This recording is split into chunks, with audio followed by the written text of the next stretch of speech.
Bismillahirrahmanirrahim. Alhamdulillahi rabbil alamin. Wa bihi nasta'in ala umurid dunya waddin. Wassalatu wassalam al-atammanil akmalan ala habibina wa qudwatina Muhammad ibn Abdullah wa ala alihi wa sahbihi wa man sara ala nahjihi wahtada bihadihi wastanna bisunnati ila yaumiddin amma ba'du. Muslimin dan muslimat, para jemaah sekalian, terima kasih kepada moderator, pihak pengurusan Gelokal Ihsan, muslimin dan muslimat, para pencinta ilmu sekalian. Assalamualaikum warahmatullahi wabarakatuh. Alhamdulillah, syukur kita pada Allah Azza wa Jalla pada hari ini 23 hari bulan Julai 2026 bersamaan dengan 28 hari bulan, 8 hari bulan Safar. 8 hari bulan Safar 1448. 8 Safar 1448 kita dapat teruskan bicara kita dalam kitab Keindahan Islam. Kitab yang kita nak bincang ni nama dia Keindahan Islam. Di mana indahnya Islam itu, disitulah kita berada para jemaah sekalian. Kita kena yakin bahawa Islam itu indah. Kenapa? Sebab dia datang dari Allah Azza wa Jalla. Islam itu indah sebab apa? Sebab datang dari Allah, bukan daripada rekaan manusia. Nabi SAW menyampaikan apa yang telah disampaikan oleh Allah kepada baginda sallallahu alaihi wasallam. Jadi para pelajar sekalian, kita pergi kepada tengok kitab kita ni. Nama dia Keindahan Islam ataupun disebut dengan nama Mahasinul Islam. Jadi bila indahnya Islam itu duduk di mana? Duduk di apabila kita tengok ajaran dia cantik, indah, comel, lawa, bertepatan dengan kemaslahatan hidup manusia dan bertepatan dengan naluri manusia sendiri. Jadi naluri manusia pun tepat, kehidupan manusia juga kuat, maka kita mengatakan inilah keindahan Islam yang kita pegangi, yang kita anuti ini. Tuan-tuan dan puan-puan, tak usahlah kita rasa ada lagi ajaran lain yang lebih indah, lebih cantik daripada Islam. Jawabnya tak akan ada. Sebab mana akan ada apabila kita sudah berada di atas landasan yang telah disyariatkan oleh Allah Azza wa Jalla kepada kita.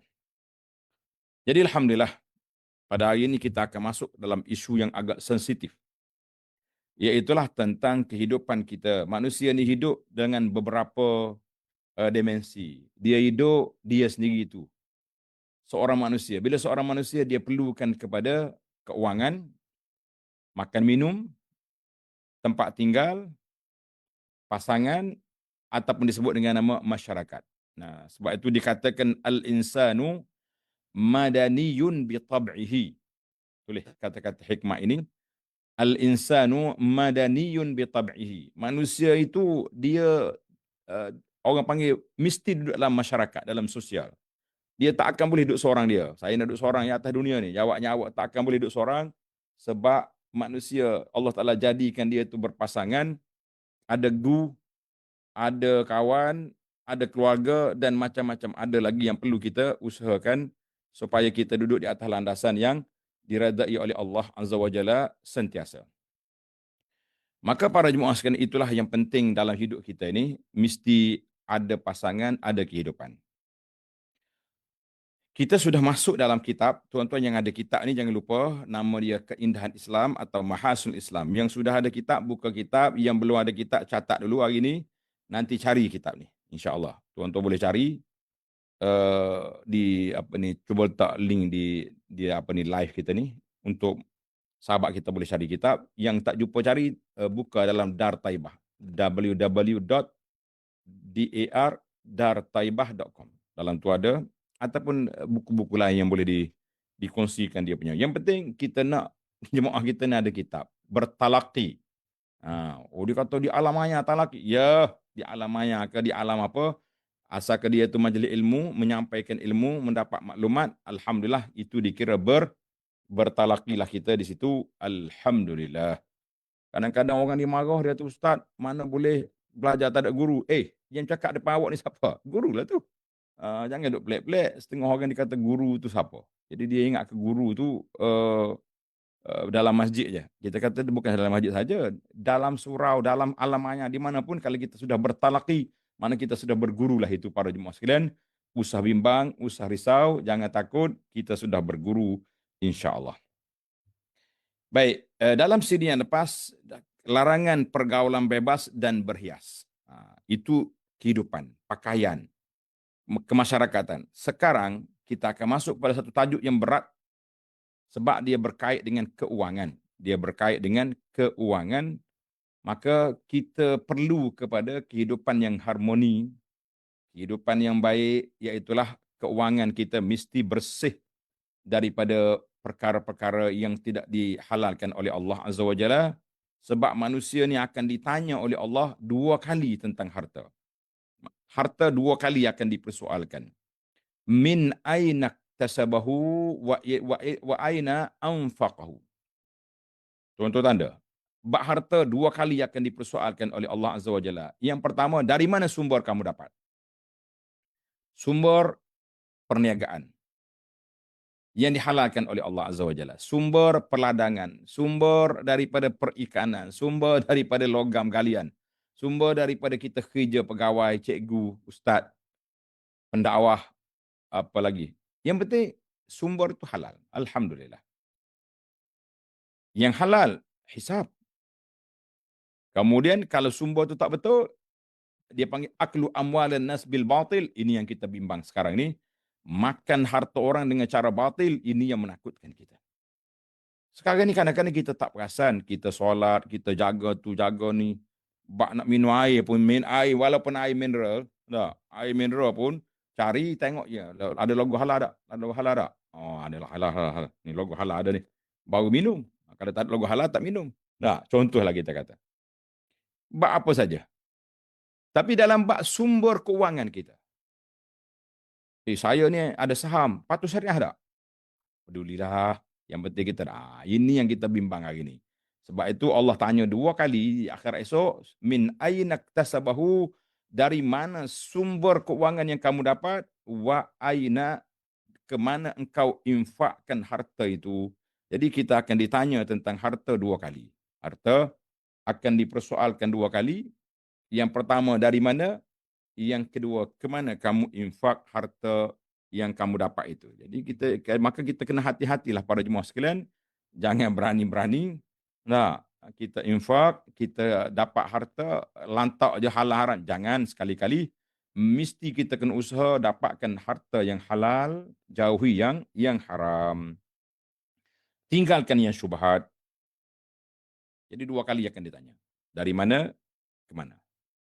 Contohnya, dia dapat harta halal lah. Sebab dia berniaga dengan perniagaan yang diluluskan oleh syarak. Alhamdulillah.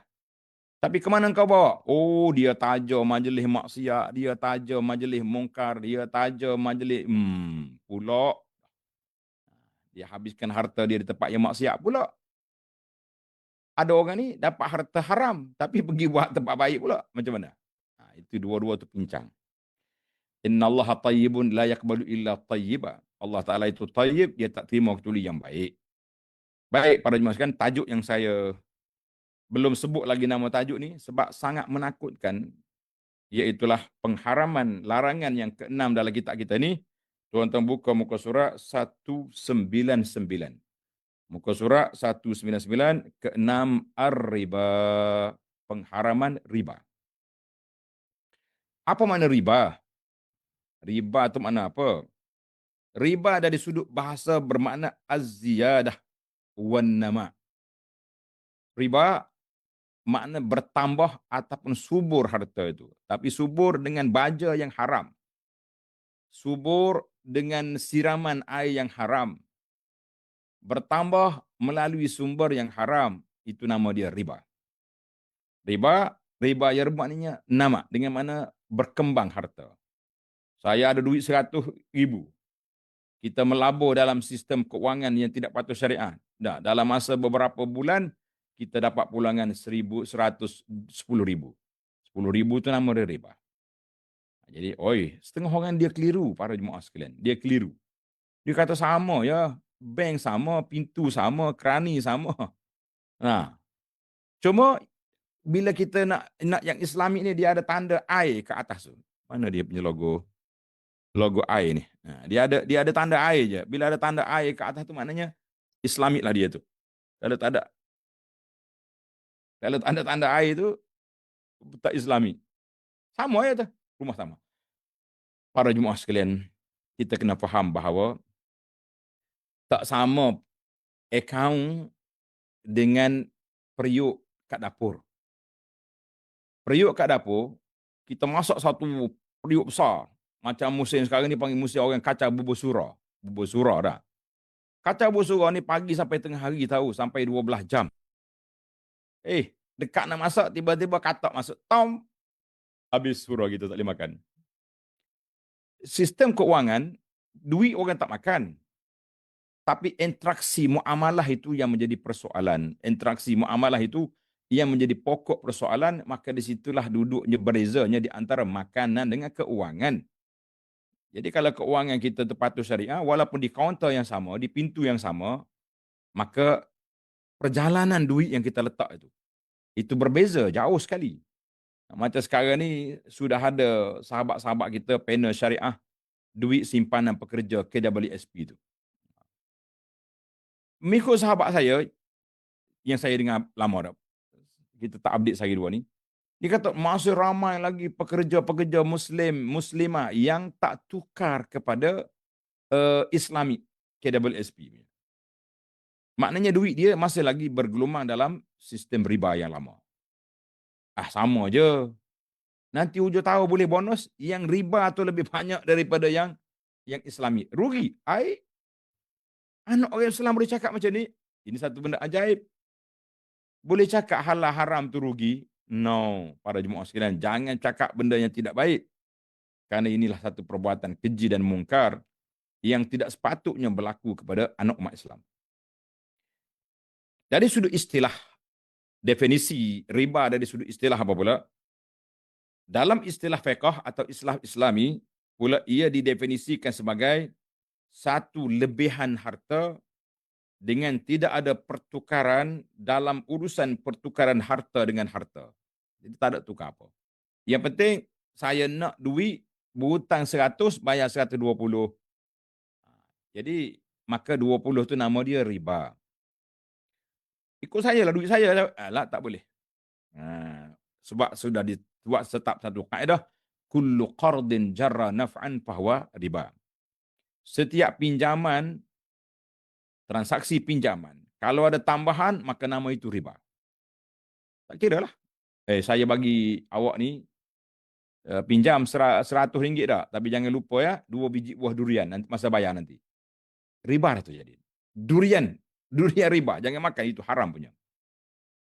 Tapi berbeza dengan orang tu bermurah hati. Contohnya kita bagi, orang ni nak pergi ke kebun dia nak pergi ambil durian. Tapi duit tak cukup. Minyak diesel mahal contohnya. Saya minta butan 100, nak bagi isi minyak, nanti saya pergi jual durian, saya bayarlah. Okey, kita pun setuju. Masya Allah durian dia banyak, penuh satu lori, satu highlight, jual dapat duit banyak, dia pun happy sangat hari itu. Dia bawa kepada kita 100 duit kita, 20 biji durian king. Durian kunyit. Itu tidak riba. Kenapa? Sebab tak ada perjanjian di antara saya dengan awak untuk bayar lebih. Kita hanya bermurah hati untuk beri pinjam minyak dia. Dia bermurah hati untuk beri hadiah kepada kita durian. Hadza la haraja la riba fi. Jadi itu okey. Baiklah. Definisi ni panjang kalau kita nak panjang, tapi tak mau. Sebab tajuk kita ni bukan nak detailkan bagaimana bentuk riba tu. Tajuk kita ni hanya sekadar nak apa? Nak menyatakan keburukan riba itu menurut syariat Islam. Nak menyatakan keburukan riba mengikut syariat Islam. Ingat boleh. Baik. Ada dua jenis riba. Riba ada dua jenis, kategori riba dua jenis. Yang pertama dia panggil riba al-fadli. Riba al-fadli makna riba lebihan. Riba lebihan iaitu pertambahan dalam jual beli yang melibatkan item ribawi. Jenis-jenis yang sama seperti jual beli emas dengan emas. Emas lama 1 kilogram dijual dengan emas baru, contohnya emas baru 1 kilogram, awak bayar dengan emas lama 1,2 kilo. Maka lebih dua tu dikira riba. Sebab walaupun lama dengan baru, tapi item ribawi tak boleh berbeza. Macam kita sekarang ni, beras. Beras apa ni? Basmati. Harga beras basmati 1 kilo sama dengan 4 kilo beras cak kambing. Betul tak? Beras biasalah. Beras kita duk makan kampung ni. Tapi bila nak tukar, okey, saya nak bagi awak beras basmati 1 kilo, awak kena bagi 4 kilo beras biasa. No, itu sudah riba 3 kilo. Nilai lain. Tak, dia kira jenis. Item ribawi. Sebab tu Nabi sebut dalam hadis, ad-burru bil burri. Gandum dengan gandum. Wasya'iru bisya'ir. Bali dengan bali. At-tamru bit tamri. Semua ni alat benda-benda gini, hak awak hak kena tukar tangan, awak bagi, saya ambil, mislan bi mislin, nilainya sama. Timbangannya sama. Itu dia panggil, mana bila lebih, mana nama dia ribal fadli. Bahaya ini. Seperti emas dengan emas, perak dengan perak. Tapi kalau emas dengan perak tak apa, lain. Jadi kita kata 1 gram emas sama dengan 10 gram perak. Tak apa sebab dia berbeza jenis. Macam kita nak tukar beras dengan gandum. Tak apa. Perak dengan perak, tamar dengan tamar dan seumpamanya, itu termasuk dalam item ribawi. Kalau ada lebih dalam pertukaran, maka itu nama dia apa? Nama dia riba. Yang kedua, riba an-nasi'ah. Tulis kuat Arab. An-nasi'ah, riba dengan sebab lewat. Dia panggil riba beli masa. Iaitu pertambahan yang dikenakan atas orang yang berhutang. Awak nak berhutang RM1,000, ya berapa lama tempoh? 10 bulan. 10 bulan, 1 bulan 2%, 10 bulan jadi kena tambah berapa peratus lagi. Macam contohnya, berhutang RM1,000 bayar RM1,100. Itu dia panggil riba an-nasi'ah. Sebab menangguhkan itu, maka dia naik nilai. Itu dia panggil riba al-jahiliyah. Biasanya riba jahiliyah ni, riba duduk sini. Puak-puak kapi dulu, asalnya riba tu puak kapi ni, macam toke-toke ceti-ceti haram di zaman jahiliyah dulu lah. Dia bagi butang pada orang, bila cukup masa, bayar. Maaflah Syekh. Maafi fulus, tak ada duit. Balik, tambah lagi. Tambah riba lagi, tambah lagi, tambah. Itu dia panggil riba al-jahiliyah. Riba al-jahiliyah. Jadi, jangan duduk main-main dengan riba sebab dia dosa besar yang dilaknat oleh Allah dengan Rasulnya sallallahu alaihi wasallam.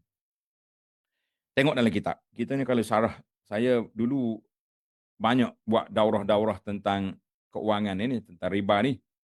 Tuan-tuan boleh tengoklah dalam rakaman yang lama-lama dulu, penjelasan tentang riba. Kita ada slide semua. Tapi saya hari ni, oleh kerana kita nak baca tentang keburukan dia je, jadi saya tak tayang slide tentang jenis-jenis riba, iaitu muqaddimah. Baik, kita pergi kepada huraian kitab. Kedua-duanya adalah jenis riba yang paling masyhur, iaitulah riba al-fadl dengan riba an-nasi'ah. Riba adalah sesuatu yang diharamkan secara qat'i, secara jelas dan tiada kesamaran, sebagaimana firman Allah Ta'ala dalam surah Al-Baqarah ayat 275. A'udzubillahi minasyaitonirrajim. Alladzina ya'kuluna ar-riba la yaqumuna illa kama yaqumu alladzi yatakhabbathu asy-syaitanu minal mas. Dzalika bi'annahum qalu innamal bay'u mithlur riba wa ahallallahu al-bay'a wa harrama ar-riba. فمن جاءه موعظة من ربه فانتهى فله ما سلف وأمره إلى الله ومن عاد فأولئك أصحاب النار هم فيها خالدون. Maksudnya, orang-orang yang makan, yakni mengambil riba, tidak dapat berdiri, melainkan seperti berdirinya orang yang dirasuk syaitan, terhoyong-hayang di akhirat esok. Lantaran tekanan penyakit gila. Keadaan mereka yang demikian itu adalah disebabkan mereka berkata, berpendapat, sesungguhnya jual beli itu sama dengan riba, padahal Allah telah menghalalkan jual beli dan mengharamkan riba. Orang yang telah sempat, orang yang telah sampai kepadanya larangan daripada Tuhannya, lalu terus berhenti daripada mengambil riba, maka baginya apa yang telah diambilnya dahulu sebelum datang larangan, maknanya kepala modal dia boleh ambil balik. Contohnya dia melabur 1 juta. Melabur di tempat yang diharamkan oleh Allah. 1 juta dia melabur, maka dia boleh dia punya profit dia sudah naik tinggi. 1.200.000. Dia kena ambil 1 juta saja rasul mal. 200.000 lagi dia kena ambil pergi labur di mana-mana lah di tempat yang digunakan oleh orang awam. Itu dia panggil boleh ambil asal. Falahu ma salafa wa amru ilallah. Dan urusannya terserah kepada Allah. Mana taubat dia itu terserah kepada Allah lah. Agaknya Tuhan terima taubat. Orang yang mengulangi mengambil riba, maka orang itu adalah penghuni-penghuni neraka. Mereka kekal dalamnya, mana lama duduk dalam itu. Bukan mana kekal seperti orang kafir. Yang kekal dalam neraka tak keluar-keluar ni hanya orang musyrik, orang kafir saja. Dan orang Islam tidak kekal, tapi lama duduk dalam itu. Na'udzubillah, yang penting kita minta berlindung dengan Allah. Ini ayat yang pertama tentang pengharaman riba. Kemudian datang amaran yang kedua. Agak berat, keras dia punya amaran ini. Jangan main-main. Agak berat dan keras dia punya amaran.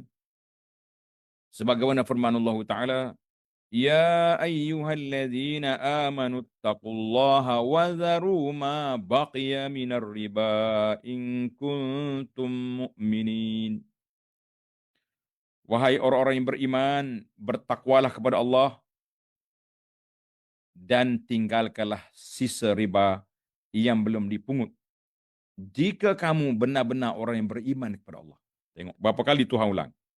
Mula-mula panggil seruan ya ayyuhalladzina amanu, hai orang beriman.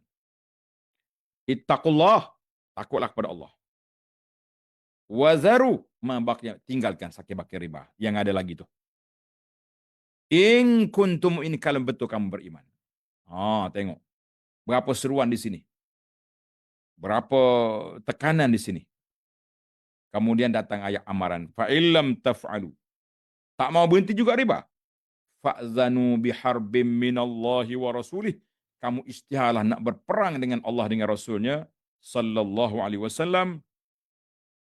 Wa in tubtum falakum ru'usu amwalikum la tazlimuna wa la tuzlamun. Kalau kamu taubat, boleh ambil kepala modal asal kamu. Kamu tidak dizalimi, la tazlimu, jangan kamu zalim diri kamu sendiri dengan buat dosa, dan jangan pula kamu tidak dizalimi dengan sebab itu, maknanya modal kamu boleh diambil. Modal kamu boleh diambil. Alhamdulillah. Kalau tidak nanya, habis kali dengan modal-modal hangus. Tak.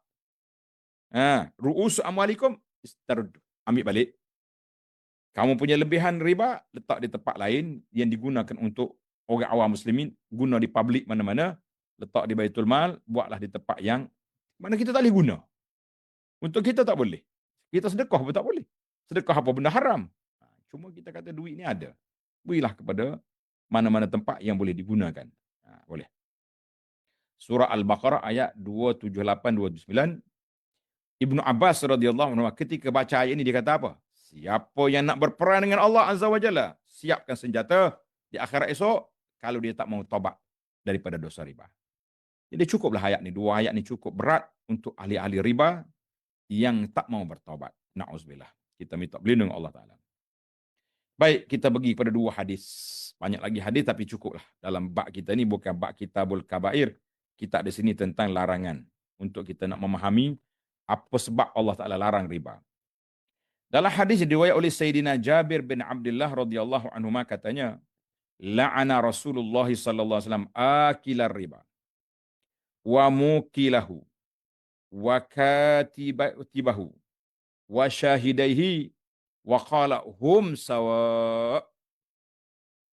Rasulullah SAW melaknat orang yang memakan riba. Mana orang yang jual ambil riba. Ha. Wa mukilahu, penerima dia. Jadi hak makan penerima riba. Wa mukilahu, orang yang memberi, penerima yang beri riba. Mukilahu, orang yang menjadi wakil. Pegawai-pegawai lah, kita kata. Katibahu, penulis-penulisnya. Kerani-kerani dia. Staf-staf dia. Dua saksi dia. Nabi kata hum sawa, semua sekali kena laknat belaka. Maknanya manager dia, toke bank, manager saham, ejen-ejen dia, kani-kani dia, jaga dia, semua dilaknat. Macam Arab juga. 10 orang dilaknat dalam yang terlibat dengan Arab. Riba pun lebih kurang sama juga. Na'udzubillah. Hadis ini rawahu Muslim. Ini kita takut ni. Sekarang ni banyak sahabat-sahabat kita mengaji, jauh-jauh mengaji tinggi-tinggi, tak belajar elok-elok, balik-balik dia terjebak dengan bab keuangan-keuangan, berjebak dengan jual produk-produk emas dengan produk tu produk ni. Jadi kena semak betul-betul. Nak jual emas ke jual takaful ke jual apa, semak betul-betul biar patuh syariah. Jangan duduk main syubhat-syubhat CP-CP.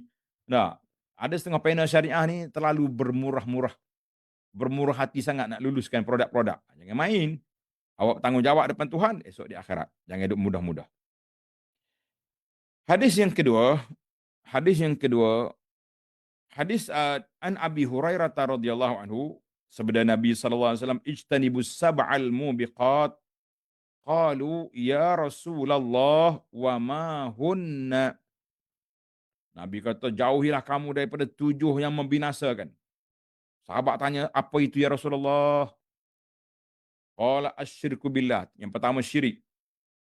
As-sihru, sihir. Qatlun nafsi allati haramallahu illa bil haqi. Bunuh orang tanpa hak. Makan bukai-bukai qisas. Wa aklur riba, makan harta riba. Wa aklu malal yatim, makan harta anak yatim. Tajuk kita naknya, aklur riba, makan riba. Ini bahaya sekali. Ila akhir hadis. Ada lagi lah. Yang penting, yang kita tajuk kitanya nak masalah riba.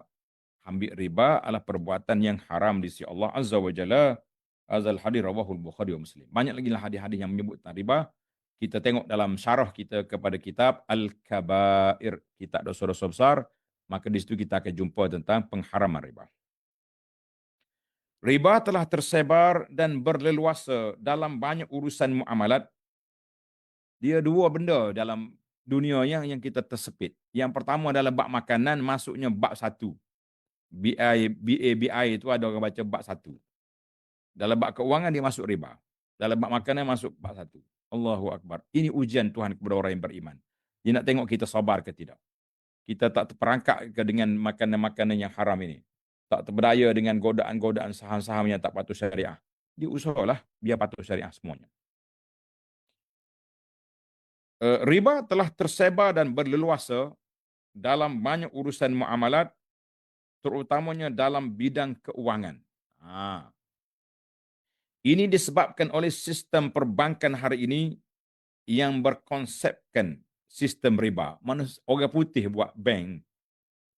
Malahan sistem keuangan antarabangsa juga berkonsep pada sistem riba. Dan yang membuat ketetapan inilah negara-negara kaya, negara-negara kapitalis yang memeras dan memerah hasil masuk daripada negara-negara yang kecil-kecil, termasuklah negara umat Islam.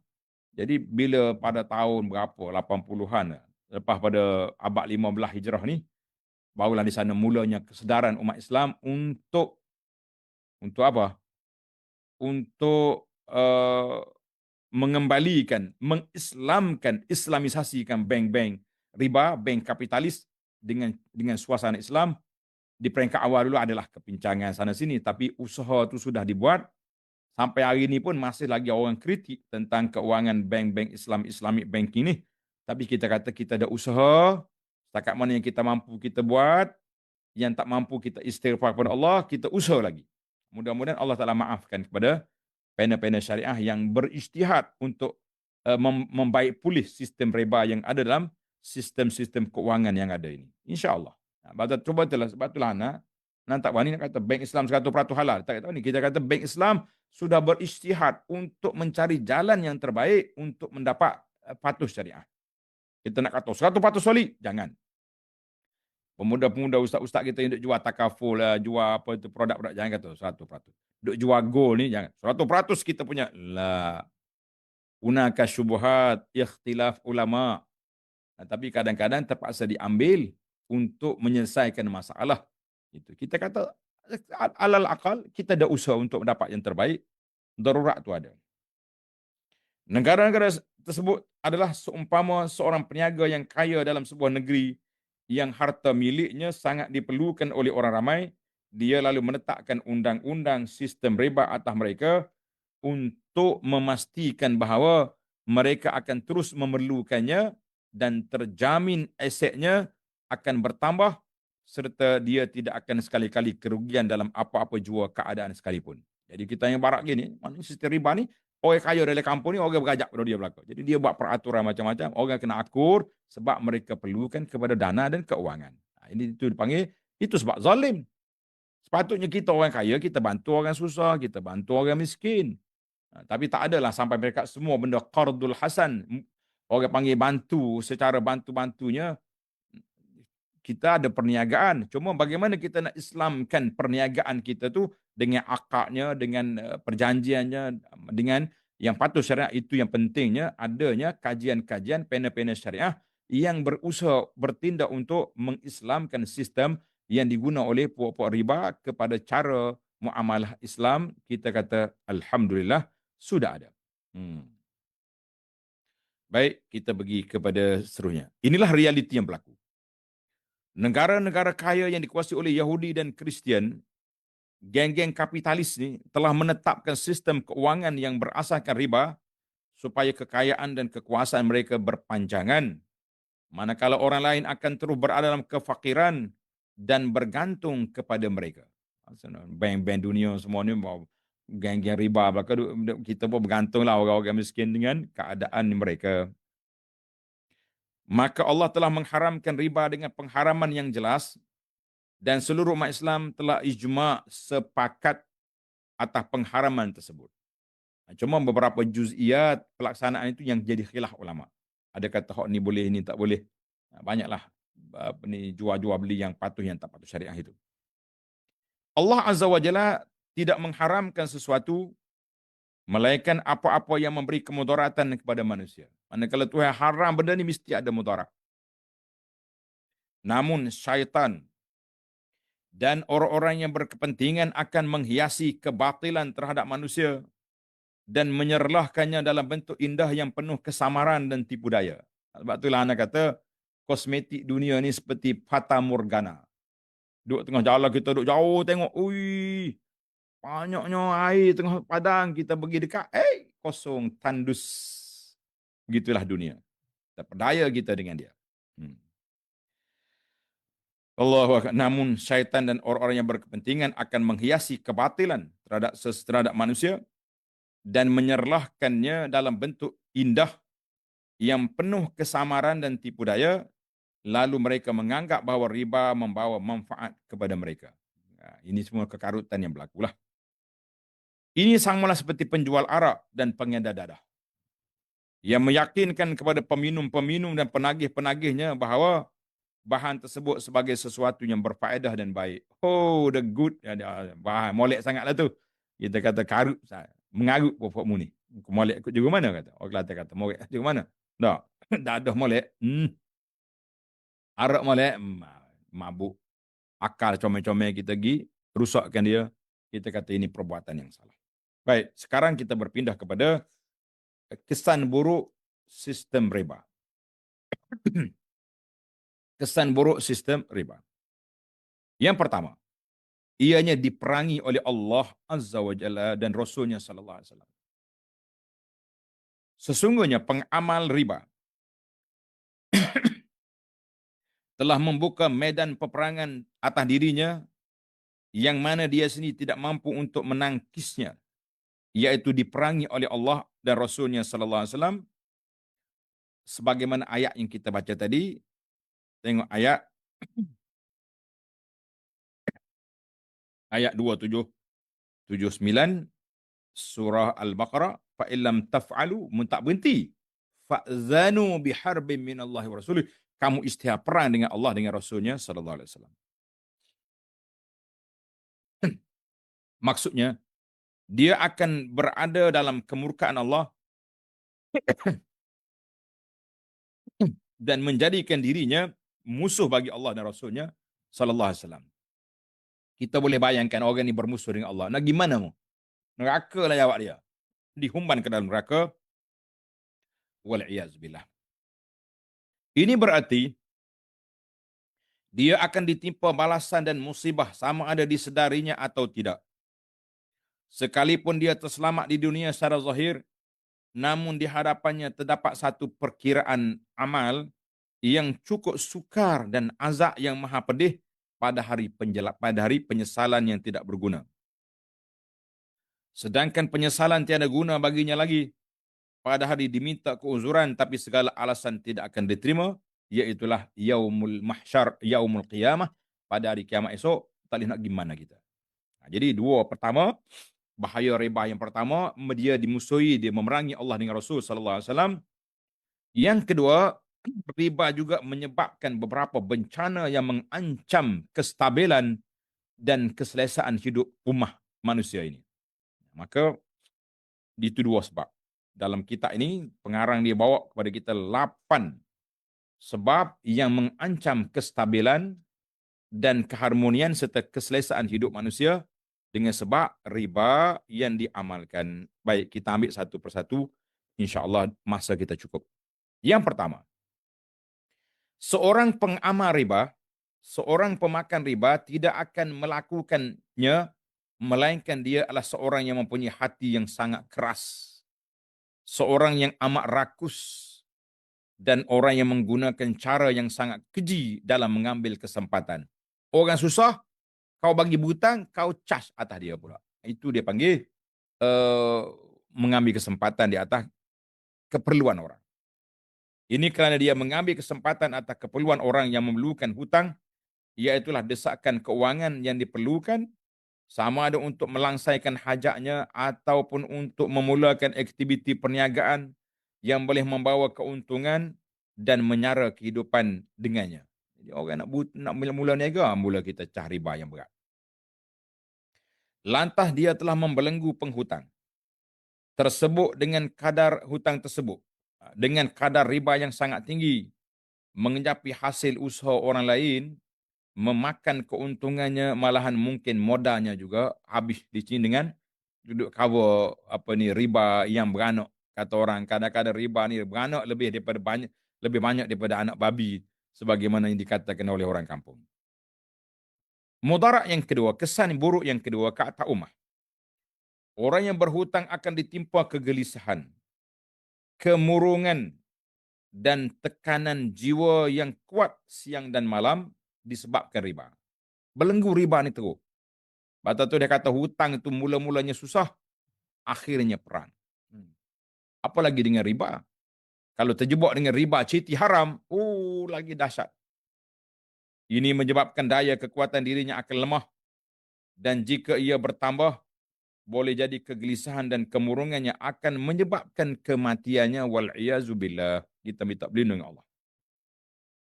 Yang ketiga, masyarakat yang dikuasai oleh amalan riba akan kehilangan nilai-nilai kemesraan, kasih sayang, tolong-menolong, dan nasihat-menasihati. Mereka akan dikuasai oleh sikap mementingkan diri sendiri, tamak halaba, mengambil kesempatan, dan memutuskan hubungan. Dia palah. Masa dia kira nak utuh ya, tak ada kira hak lain. Itulah kerja kita. Ini kerana riba adalah semata-mata eksploitasi oleh orang kaya terhadap orang yang memerlukan wang untuk menambahkan keuntungannya dengan cara berterusan. Sebaliknya masyarakat akan bertambah rugi, kemiskinan dan kepapaan akan berterusan. Na'udzubillah. Yang keempat, harta kekayaan akan berlonggok di tangan sekumpulan manusia sahaja, iaitu golongan yang mengenakan riba, puak-puak toke-toke, bos-bos. Hartanya tidak akan terdedah kepada kerugian kerana dia menyerahkan wang kepada penghutang dan keuntungannya akan terjamin 10%, 20% setiap bulan. Harta tersebut akan bertambah dengan imbuhan yang cukup terjamin. Maka harta kekayaan akan berlonggok di tangan kumpulan tentu saja. Mereka inilah yang menguasai kehidupan orang ramai dan mempergunakan mereka untuk mencapai kepentingan. Perkara ini berlaku di peringkat negara dan juga peringkat orang perseorangan. Tak kira lah. Yang kita kata ceti-ceti ini berlaku-berlaku lah. Pokok dia tu karut-marut sudah ada. Kita dapat lihat bahawa banyak negara yang dikuasai oleh mereka yang kaya-kaya, iaitu mereka yang mengambil riba. Manakala negara-negara kaya akan menguasai negara-negara miskin, sehingga dalam segala urusan pentadbiran, ini disebabkan oleh negara-negara tersebut menanggung hutang dan berhajat kepada negara kaya, maka negara yang miskin duk berhajat kepada orang kaya untuk bantu dia, kita kata itulah yang jadi masalah, tekanan dalam hidup kepada mereka.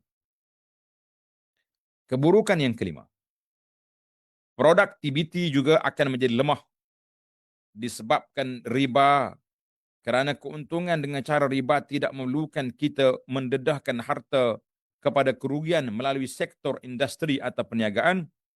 Orang ramai boleh membuat simpanan wang di bank-bank dengan tujuan mendapatkan laba interest dengan tidak perlu mengerah tenaga untuk mendapatkan keuntungan. Jadi kita itulah. Jadi sekarang ni pihak panel syariah telah memodifikkan cerita ni dengan sistem mudarabah, murabahah dan macam-macam yang diluluskan oleh syarak. Jadi ada sistem dia yang tersendiri. Yang keenam, riba menjadi punca kepada kenaikan harga barang yang berlarutan. Ini kerana pemilik kilang yang punya hutang untuk membiayai proses pengeluaran produk-produk mereka akan menaikkan harga barang supaya dapat menutup nilai faedah riba tersebut. Sedangkan faedah adalah riba adalah satu yang tidak terhenti. Ia akan beranak sentiasa. Within no. Inilah masalah yang dibebani oleh negara-negara barat dan mereka menamakan fenomena ini sebagai inflasi. Jadi kita nak kata apa? Nah, masing-masing tekan orang lain, akhir sekali tergadailah negara terhutang kepada orang negara-negara besar, terpaksa jadi pak turuk dia dalam semua perkara.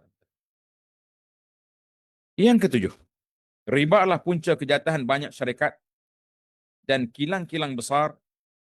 Ini terjadi apabila syarikat-syarikat tersebut ditubuhkan atas dasar hutang daripada pelbagai bank dengan faedah. Ia adalah faedah yang berlipat kali ganda. Syarikat-syarikat tersebut tidak mempunyai modal untuk membiayai perjalanan aktivitinya. Malahan hanya mempunyai sebahagian modal dan yang lain adalah dari bank. Apabila suatu syarikat terdedah kepada kerugian disebabkan sesuatu keadaan dan alangkah banyaknya berlaku, maka ia akan jatuh bankrupt dan akan mengiklankan bahawa ia adalah muflis. Bila muflis kat hutang orang tak bayar, berapa pun tak bayar, sedangkan hutang wajib dibayar. Ini masalah. Oleh sebab hutang-hutang akan semakin bertambah setiap kali ia lewat dilangsaikan, itu dipanggil riba nasiah ataupun riba al-jahiliyah yang kita sebut tadi. Maka ini akan mengendalakan syarikat tersebut. Ia tidak mampu untuk menutup kerugian dan hutang-hutangnya, memaksanya untuk diiklankan kebankrapan. Akhirnya pihak bank akan menguasainya untuk melansaikan hutang-hutang yang diberikannya dulu. Jadi orang panggil tergadailah dia tu dalam kehidupan yang berat juga. Yang ke-8, riba juga punca kehancuran banyak negara dan penyebab wujudnya jurang pemisah yang besar antara negara-negara. Negara-negara yang berhutang, yang dinamakan sebagai negara membangun, tidak akan mampu sama sekali untuk menjadi maju bersama-sama anak bangsanya, biar sekuat mana sekalipun produktivitinya. Ini kerana hasil pengeluarannya akan diagihkan kepada dua pihak. Jadi kalau kita boleh-boleh, kita kena bagi dua. Pertama, untuk membiayai keperluan penting bagi negara dan rakyatnya. Kedua, untuk membiayai tanggungan hutang-hutang yang semakin meningkat dan bertambah setiap kali berlaku kelewatan dalam melangsainya. Jadi riba aduk naik, produktiviti kita jadi lemah, kata orang dok jalan sebab tekanan yang dari kiri kanan. Maka negara akan terus dalam membiayai pembiayaan hutang yang berpanjangan untuk tujuan tersebut terpaksa diambil sebahagian daripada keperluan penting negara, menyebabkan terpaksa menurunkan nilai mata wangnya, menambahkan cukai-cukai, mengurangkan perkhidmatan, serta menaikkan harganya supaya dapat menutup hutang-hutang yang tersebut. Macam-macam lah tekanan hari ini. Manakala pemiutang pula adalah orang yang kuat, penekan, keras hati, kuat tipu daya dan jahat tujuannya. Dari sini kita dapat melihat negara-negara miskin akan bertambah miskin, sebaliknya negara-negara kaya akan terus bertambah kekayaannya. Disebabkan implementasi tersebut dan pelbagai kesan buruk lain yang amat nyata pada penglihatan bahawa ia menyebabkan kemerosotan banyak syarikat pengeluaran, pengisytiharan kebengkarafan dan kejatuhan banyak negara ke dalam lembah kemiskinan, ia semakin bertambah. Maka dengan sebab itu semua Allah Azza wa Jalla telah mengharamkan riba.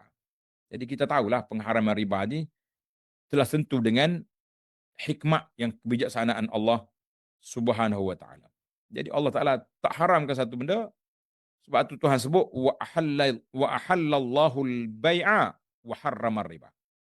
Allah Taala halalkan jual beli, dia haramkan riba.